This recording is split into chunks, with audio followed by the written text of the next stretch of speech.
many of the people, many of the audience here are interested in learning about nutrition. They are always confused. Should I do this book, this course? And I and Kunal, me and Kunal have done your course, and we find it the best course.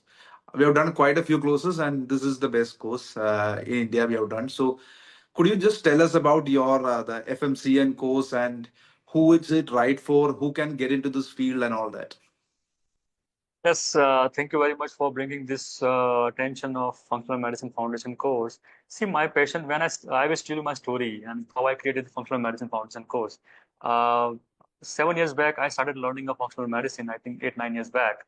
I find out the IFM, who is teaching a functional medicine to entire globe. And I say, this is the best institute, IFM, who is teaching the functional medicine over there. I had done my all IFM graduation. I done passed their examination. I almost taken 5 to 6 years to complete the entire advanced course and all the modules. One important thing I was missing in IFM is they are teaching a too much theory and that is not customized to Indian patients. And that's the pain point I'm facing while I had practicing my functional medicine in India.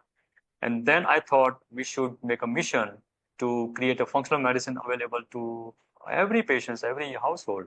Why should we keep this functional medicine science to ourselves? So then my passion started to teaching functional medicine to professionals like doctors. We have almost last year we had teach almost more than 300 practitioners. They are coming from nutritional background. They're coming from allopathic background.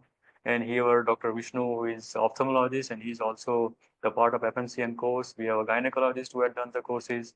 The coaches, nutritional coaches, they come to the functional medicine course. So we teach this functional medicine foundational science to every professional in the field.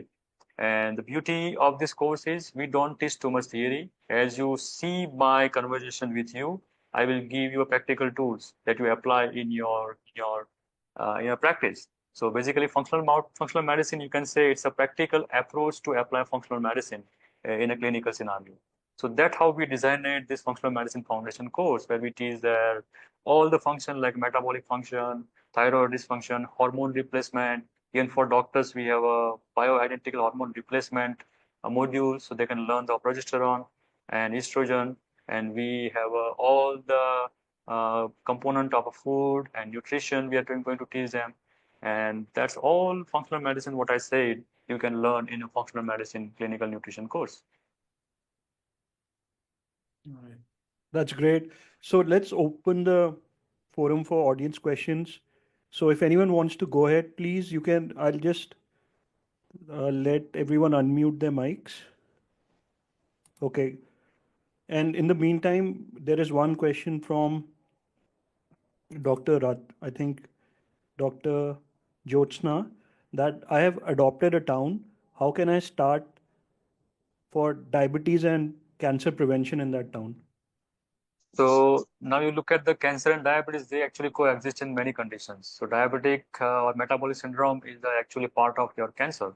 So you can work in a functional medicine way where we want to find out and we have to make a matrix where you can look at the functions and dysfunction, and then you start treating the function and dysfunctions over there.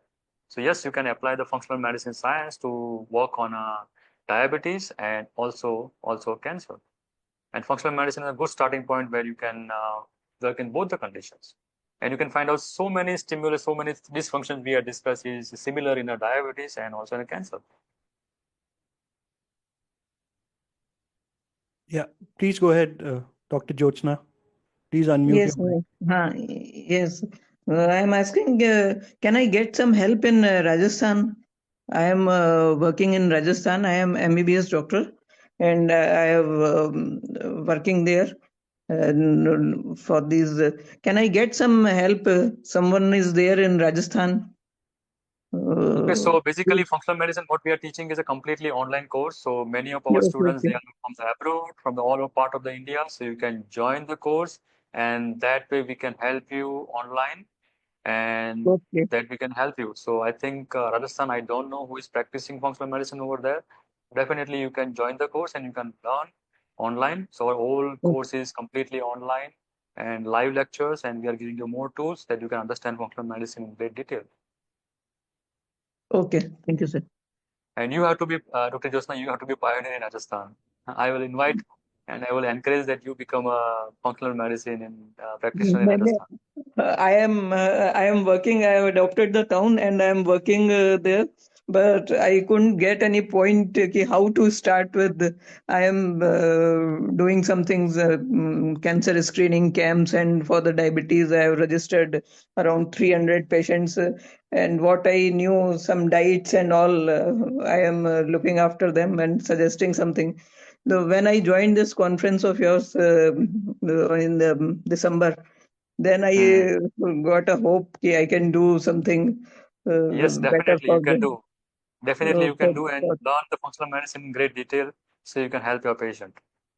yes, yes. Thank you so much. Yes, thank you very much, Dr. Josna. Okay.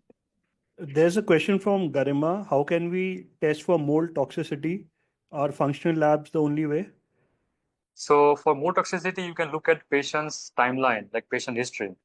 Is they are exposed to any kind of symptom? There are symptom questionnaire. You can run the symptom questionnaire to the patient, and you can find out whether your patient having any kind of toxic load.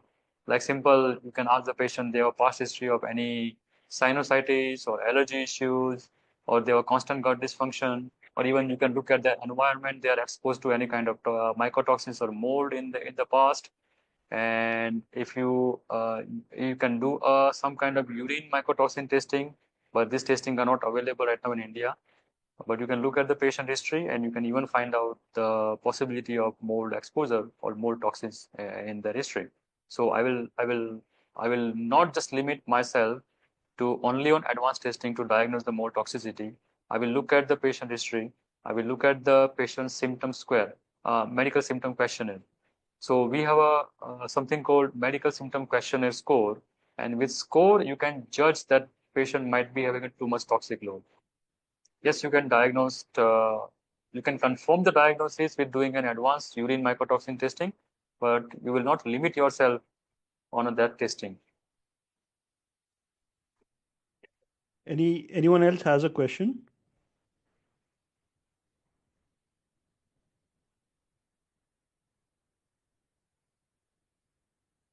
Okay, no other questions. Probably we can then wind it up. Dave, any questions from your side? Nothing as such. It's been a very helpful and insightful session. Absolutely. It's so nice to see you again, Dr. Musa, explaining all the concepts. Really appreciate your time for coming on our podcast and talking to us and talking to our listeners. So we love to have you back again sometime for another session. But thank you so much, sir. Yes, thank you very much for inviting Kunal and Dev. And of course, I am passionate to give education. I'm passionate to make patient aware, professional aware about the functional medicine. So I'm here to help you, and we all together spread the awareness of functional medicine in India. Thank you very much for inviting me. Absolutely. Thank you. Thank you. Namaste. Bye bye.